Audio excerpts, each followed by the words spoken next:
Hey everybody, welcome to What the Flick, continuing our look at Netflix's Sense8. Bibbs, Alonso, Francis's internet gave out on him, so he is not as caught up, but we're going to press on with episode 7, w.w.n. Which stands for What Would Nancy Drew Do? Adorbs.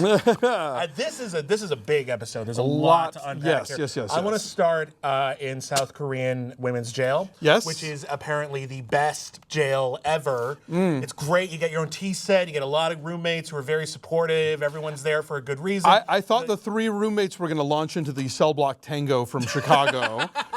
I was a little disappointed they didn't, but you know, I'll let it go this time. But like that whole bit, and this is bit where it's like, we will teach you a vocation, and it's sort of just like, I ran like a multi-million-dollar business. But yeah, okay, whatever, it's fine. And even the mean guard isn't that mean. No. Did your mother teach you how to sew? No. Did she neglect you? No, she died. Oh, that sucks. Well, we'll get someone else. Who wants to volunteer?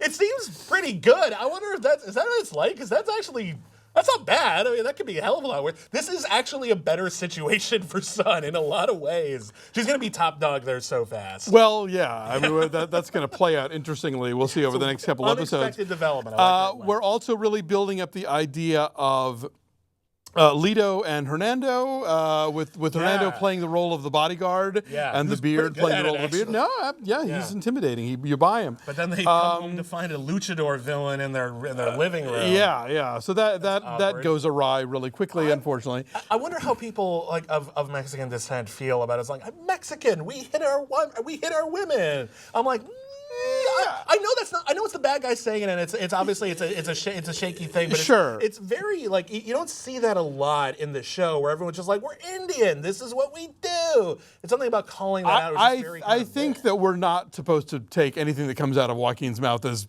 endemic of anything but him being an asshole. I get it. I don't know. I just wonder if that hits anyone as hard. It's like, dude, weak. You know? I think if a sympathetic character had said it, it'd be questionable. You could see a jerk like that saying it as a pure rationalization. Well, the show whatever. is not. Anyway, so he takes their phone, which, by the way, why were you taking pictures? Well, yeah, that was dumb. When they showed her taking, they show you her taking the picture, and I was like, oh, this will not end well. That's not good at all, really. I thought that was an interesting kind of, we talk about the connection between the 8 characters, but it even sort of seems to be going outside of that sphere a little bit, because you have Nietzsche's mother telling the story about losing her at the July 4th, when she was a little kid, and then Kala tells the story about getting separated from her mother at the whole Ganesha festival. Right. Where she climbs in the thing. And boy, the people carrying those giant elephants down the street like, kids, could you maybe climb down? Yeah, holy crap. This was heavy enough before. And it was kind of a beautiful moment, like that whole, you will see through the eyes of Ganesha. No, that was gorgeous. And you'll be able to zoom in and cut to different angles.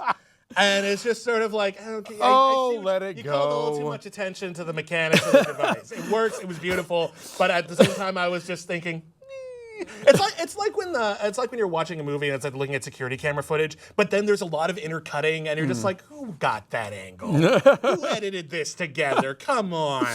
But it was fine. It was a beautiful scene. It was just a very, very strange I also enjoyed her conversation with Wolfgang, where she defends being a scientist and a person of faith. Oh, it's nice. I am not a person of faith, but I will say that she explains how those two things can coexist in a way that makes a lot more sense than most other attempts I've ever read about that. It makes a lot more sense than sitting outside in the pouring rain to have your cup of coffee. Well, yeah, I kept those sugar things are all going to be real clumpy. You'd think at least the waitress would come out, or waiter. Sorry, I don't mean to be sexist, but like someone would come out from the business and just be like, "We'll just take."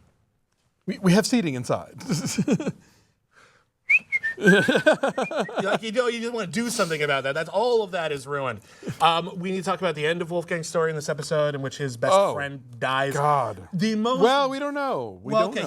He gets shotgunned in the chest. Yes, but it's not a good thing. No, okay, yes. He's at least mortally injured. And here's what I will say about that. That is the most beautiful shotgun to the chest I've ever seen. The way that it shoots through the window, goes to the slow-mo, and it hits his chest, and blood sprays out over the glass that is trailing off behind him was gorgeous. I didn't know getting shotgun to the chest could be so beautiful, but it turns out it really can. It's great. You know what? You hand these things over to artists, and they can transform even the most sort of mundane things. We learned that Riley was named after a Who song. Very cute. We see her, and honestly, like we didn't talk about it so much last episode. We talked about her getting the plastic bag to the head. Yes.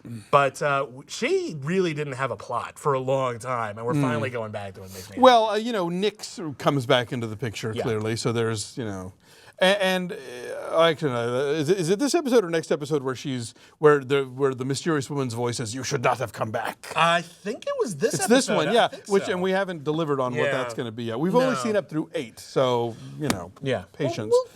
We'll get there. Yeah, we're working on it. Neat's still best girlfriend ever.